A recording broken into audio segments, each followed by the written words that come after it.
এই সকাল সকাল জমিতে আসতে খুব ভালোই লাগে। তো এখন সকাল ৬টা বাজে। আমি জমিতে আসলাম এবং আপনাদেরকে একটি জিনিস শেয়ার করার জন্যে ভিডিওটা আমি বানাচ্ছি। তো আজ থেকে ১০ থেকে ১২ দিন আগে একটি ভিডিও পোস্ট করেছিলাম কুমড়ো চাষ নিয়ে। তো আজকে আমি ওই কুমড়োর জমিতেই রয়েছি, আপনাদেরকে আবার দেখাবো সেই কুমড়োর এখন কি অবস্থায় রয়েছে সেই কুমড়ো গাছগুলো। তো একটা জিনিস খুব ভালো লাগে, এই যে সকালবেলা যে সময়টা জমিতে খেতে, ঠিক আছে, খুবই একটি ভালো লাগে, ভালো একটি সময়, সুন্দর ঠান্ডা ঠান্ডা একটি আবহাওয়া, সুন্দর একটি বাতাস। আরও ভালো লাগবে সামনে যে শীত আসতে চলেছে, এই শীতের সময় মন চাইবেই না যে আবার বাড়ি ফিরে যাই, কারণ সেই সময়টাই হবে আলাদা। তো যাই হোক, আপনারা দেখছেন growing getting success YouTube channel এবং আমি আপনাদের সঙ্গে আছি রানা। তো আমি এই যে কুমড়ো জমিটা আপনাদেরকে দেখিয়েছিলাম, আপনি তো লক্ষ্য করেন, বুঝতে পারবেন যারা আমার ভিডিওটি দেখেছেন। এই কুমড়োর গাছগুলি তখন অনেকটা ছোট ছিল, এখন অনেকটা লিপিয়ে গেছে, মোটামুটি 2 ফিট 3 ফিট, কোনো 4 ফিট, 2 লক্ষ্য করলে বুঝতে পারবেন। ঠিক আছে, আপনাকে আর ভালো করে আমি দেখাবো। তো আপনার চ্যানেলে যারা নতুন এসেছেন তারা চ্যানেলটি সাবস্ক্রাইব করে পাশে থাকতে পারেন এবং একটি লাইকও করতে পারেন, কমেন্টে আপনার মূল্যবান মতামতটি জানাবেন। আমি অলরেডি আমার চ্যানেলে অনেক ভিডিও পোস্ট করেছি এই ধানের মাজরা নিয়ন্ত্রণ নিয়ে ভিডিও আমি অলরেডি করেছি, এবং কফির চারা আমি লাগিয়েছি সেটিও আপনাদেরকে দেখাবো, এবং কফির চারা আমি জমিতে বসাচ্ছি, কীভাবে বসাচ্ছি সঠিক নিয়মটাও আমি তুলে ধরবো নেক্সট ভিডিওতে। এবং যে কফির একটি সিরিজ আমি স্টার্ট করেছি চারা তৈরি করা থেকে কফি লাগানোর ভিডিওতে পোস্ট করছি, তারপরে কফিটা একদম কাটা পর্যন্ত চলবে এই সিরিজটা, তারপরে করলা বসাবো, টমেটো বসাবো, ঠিক আছে, তারপরে যেগুলি আমি সামনে যে ফসলগুলো আমি এখানে বসাতে চলেছি জমিতে সেগুলির ভিডিও আপনাদেরকে শেয়ার করব, আমার অভিজ্ঞতাও তার সঙ্গে শেয়ার করব। আর আমার চ্যানেলে আমি যেগুলো করে থাকি সেই সব অভিজ্ঞতাগুলাই শেয়ার করা হয়, সেটা মাথায় রাখবেন। আমি নিজে করি, তারপরে আপনাদেরকে করার জন্যে এখানে উপদেশ দিই। তো যাই হোক, ভিডিওটি চলুন শুরু করি। তো এবার যদি আপনি লক্ষ্য করেন, এই যে জমিটা 10 থেকে 12 দিন আগে যখন আমি ভিডিও বানিয়েছিলাম তখন গাছগুলি অনেক ছোট ছিল, আর এখন যদি লক্ষ্য করেন বুঝতে পারবেন লতার অবস্থা। মোটামুটি একটা লতা এখানে কোনোটা 4 ফিট, কোনোটা 5 ফিট, কোনোটা 6 ফিট, কোনোটা 2 ফিট, মানে এক এক রকম এখানে গাছ দেখতে পাওয়া যাচ্ছে। এবং জমিটা আপনি যদি লক্ষ্য করেন পুরো ভরে গিয়েছে, সেটাই মনে হচ্ছে। আমি দেখাবো আপনাদেরকে, ভালো করে দেখানোর চেষ্টা করছি, আপনার ভিডিওটি ফলো করুন। তো কৃষক বন্ধুরা, আপনারা যদি লক্ষ্য করেন এখানে আমি অলরেডি আপনাদেরকে বললাম যে এই লতাগুলি এক রকমভাবে বাড়ছে। তো এই সময়তে আপনারা যদি এই কুমড়োটি চাষ করেন তাহলেও কিন্তু এইভাবে আপনারা এখানে গ্রোথ দেখতে পাবেন, কারণ এখন কোনো জলসেচ লাগে না, অলরেডি বৃষ্টি চলছে, সে কারণে মাটি এখন দেখতে পাচ্ছেন ভেজা ভেজা রয়েছে, ঠিক আছে। এবার এইখানে প্রচুর রায় জন্মিয়েছিল, সেগুলিও মারা গেছে, তার কারণ রায় তো এই সময় হয় না, জন্মায় ঠিকই কিন্তু এই সময় তো রায় হয় না। আবার একটা জিনিস আপনাদেরকে আমি দেখাই, এখানে যদি লক্ষ্য করেন প্রত্যেকটা গিটে গিটে ফুল আসছে এখন কিন্তু, ঠিক আছে, কিন্তু এই ফুলগুলি দাঁড়াবে না, কারণ এগুলো হচ্ছে পুরুষ ফুল, ঠিক আছে। আরও কয়েকদিন পরে যে শাখা পোশাখা যখন বের হবে এতে থেকে সামনে, তখন যে মহিলা ফুল মানে হবে, তখন কিন্তু এখান থেকে কুমড়ো ধরবে এবং ফলন আস্তে আস্তে বাড়তে শুরু করবে। এখন যে যে ফুলগুলি রয়েছে এগুলিতে কিন্তু এখানে কোনো রকম, মাথায় রাখবেন, কুমড়ো হবে না, ঠিক আছে। এই যে শাখাগুলো বেরোচ্ছে এখানে আমি একটা দেখাই, এই শাখাগুলি থেকে কিন্তু যখন শাখাটি বড় হবে তখন এখানে তো এই হচ্ছে ব্যাপার কৃষক বন্ধুরা। তো আপনাদেরকে একটু আমি জমিটাকে ঘুরিয়ে দেখানোর চেষ্টা করব, আপনারা যদি লক্ষ্য করেন তাহলে বুঝতে পারবেন ভালো করে, গাছগুলির গ্রোথ খুব সুন্দর রয়েছে।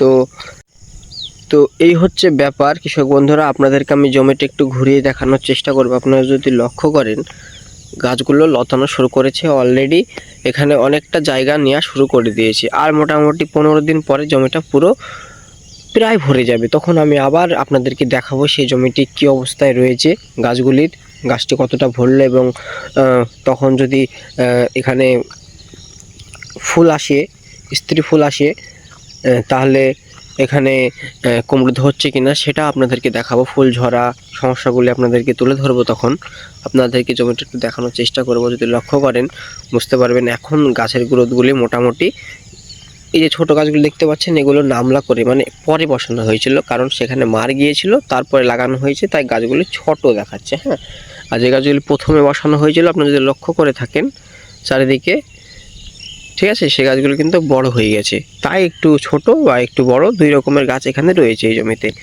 তো এবার আপনারা এই গাছ খেয়ে এমনিতে সার লাগে না, কোনো রকম সার লাগে না, তবে যদি আপনারা আরও গাছের গ্রোথ তাড়াতাড়ি এখানে চান, আরও তাড়াতাড়ি, তাহলে সার তো তলে পড়ে আছে, মাথায় রাখবেন। ওল লাগানো ছিল, ওলের জমিতে সার তলে পড়ে আছে, তাই একটু সময় লাগবে সারটা খেয়ে গাছটি বড় হওয়ার জন্যে, বাড়ার জন্য, ঠিক আছে। তো আপনারা এখানে কি করবেন, একটি জিনিস করতে পারেন, আপনারা যদি মনে করেন এখানে সার দেবো অল্প করে, তো দিতে পারেন গাছের আরও গ্রোথটি তাড়াতাড়ি করার জন্যে।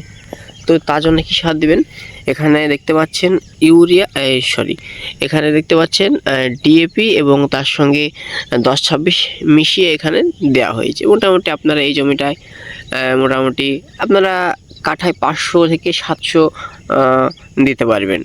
কাঠায় 500 থেকে 700 1 কেজিও আপনারা দিতে পারবেন, 1 কেজি পর্যন্ত দিতে পারবেন। দুটো মিশ করে দেবেন 10 কাঠা জমিতে। আপনারা 5 কিলো 10-26 এবং 5 কিলো এখানে ডিএপি ব্যবহার করবেন, কমও করতে পারেন, ঠিক আছে, আপনাদের সেটা ইচ্ছা, কম বেশি হয় না, কমও করতে পারেন।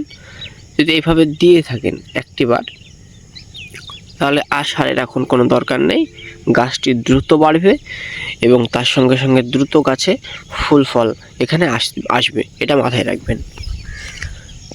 তো হালকা হালকা করে আপনারা গাছের গোড়া দিয়ে এটাকে দেওয়ার চেষ্টা করবেন, বেশি দুধ দিয়ে দেবেন না, কারণ এখনও দূরে শিকড় যায়নি, এবং অনেকটা কাছেও দেবেন না, কারণ এখন বর্ষার সময় শিকড়গুলো পচে যেতে পারে, এটা মাথায় কিন্তু আপনাদেরকে রাখতে হবে। তো এই হচ্ছে ব্যাপার। তো আপনাদেরকে একটা জিনিস আমি ক্লিয়ার করে রাখি, এখানে আপনারা এই সময় একটা জিনিস ব্যবহার করতে পারবেন, সেটি হচ্ছে একটি পিজিআর ব্যবহার করতে পারবেন, বলতে এখানে ব্যবহার করতেই হবে আপনাদেরকে। যদি করেন তাহলে গাছের গ্রোথটি আরও বেশি দেখতে পাওয়া যাবে এবং ফুল জালি শাখা পোশাকা প্রত্যেকটা জিনিসের এখানে বেশি বেশি দেখা যাবে, অনেকটা শাখা পোশাকা তো মানে বেশি হবে, গাছটি দ্রুত গ্রোথ হবে, তার সঙ্গে সঙ্গে দ্রুত ফুল ফল আসবে এবং ফলটি এখানে দাঁড়াবে, মানে ঝরবে না। তো এই সময় উপযুক্ত সময় এই সময়টা আপনারা পিজিআর ব্যবহার করতে পারবেন। আপনারা একটি ভালো মানের পিজিআর ব্যবহার করবেন। আমি দুটো সাজেস্ট করব, যে সে একটা এখানে দুটোর মধ্যে একটা করতে পারেন, একটা হচ্ছে ধানজাইম গোল্ড আর একটা হচ্ছে বায়োভিটা এক্স, দুটোর মধ্যে যে কোনো একটি ব্যবহার করবেন এখানে, এখন ব্যবহার করবেন একবার, আর একবার যখন ফুল জালি এখানে অলরেডি গাছে আসবে, মানে চলে এসেছে, সেই সময় আর একবার ব্যবহার করবেন, বাস, আর কোনো দরকার নেই।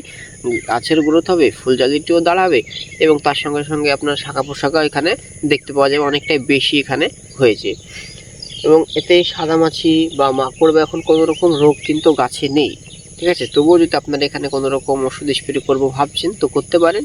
এখানে আপনারা লেদা পোকার জন্য হামলা ব্যবহার করতে পারেন এবং তার সঙ্গে ইমিডাক্লোরোপিড সাদামাছির জন্য ব্যবহার করতে পারেন। আমি বলবো এখানে আপনি রনফিন ব্যবহার করবেন। যদি রনফিন ব্যবহার করেন, যত রকম চোষক পোকা আছে একটি ওষুধেই সব কিছু শেষ হয়ে যাবে। অলরেডি এখানে আগে থেকেই বললাম এখানে কোনো রকম এখন রোগ নেই, যদি হতে পারে পরে, তাই আপনারা আমি বলবো রনফিন ব্যবহার করবেন, সব থেকে ভালো হবে। মানে যত রকম চোষক পোকা আছে সবগুলো এখানে মারা যায়, রনফিন ভালো কাজ করে, আপনারা মাথায় রাখবেন। তো এই হচ্ছে ব্যাপার। তো আজকের ভিডিওটি আর বেশি বাড়াচ্ছি না। তো আপনারা আমার চ্যানেলটি সাথে থাকলেন তার জন্য অসংখ্য ধন্যবাদ, ভিডিওটি সাথে থাকলেন তার জন্য অসংখ্য ধন্যবাদ। আরও একবার বলবো, চ্যানেলে যারা নতুন এসেছেন তারা চ্যানেল সাবস্ক্রাইব করে পাশে থাকবেন এবং যারা অলরেডি সাবস্ক্রাইব করেছেন তাদেরকে অসংখ্য ধন্যবাদ। তো আমি একের পর এক এখানে ভিডিও আমি সামনে আনতে চলেছি, যেগুলি আপনাদের খুব অত্যন্ত গুরুত্বপূর্ণ এবং প্রয়োজনীয় ভিডিও হতে চলেছে, যে চাষগুলি আমি করতে চলেছি সামনে। আমার চ্যানেলটি ফলো করে পাশে থাকবেন। তো ভিডিওটি পুরো দেখলেন তার জন্য অসংখ্য ধন্যবাদ। তো ভালো থাকবেন, সুস্থ থাকবেন, দেখা হচ্ছে অন্য কোনো ভিডিওর সাথে।